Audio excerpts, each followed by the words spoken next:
Friends మనం చూస్తుంటాం కదా, టచ్ చేయగానే ఆకు ముడుచుకుపోయే చెట్టు. సో ఒకసారి టచ్ చేసినాడ, ఇంకో ఇది ఇట్లా ఉంది చెట్లు, ఇది ఆకుల పరిస్థితి. ఇంకో టచ్ చేయగానే అయిపోయా. ఇక్కడ చూడు, అక్కడ టచ్ చేయాలి మనం,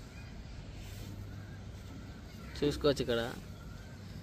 సో దీని పేరైతే మనకు తెలియదు. సో ఇక్కడ మనకు, సో ఇక్కడ సాహిబ్ నగర్లో ఇక్కడ నర్సరీలో వచ్చినాము, ఇక్కడ మనకు కనిపించింది. సో ఈ వీడియో తీయడం జరిగింది. ఇక్కడ టచ్ చేయి, ఇక్కడ లాస్ట్ది. ఈ చెట్లు మొత్తం అవే ఉన్నాయి ఇక్కడ. చూసుకోవచ్చు నర్సరీకి ఎట్లా ఉంటుంది ఎంట్రన్స్ అనేది.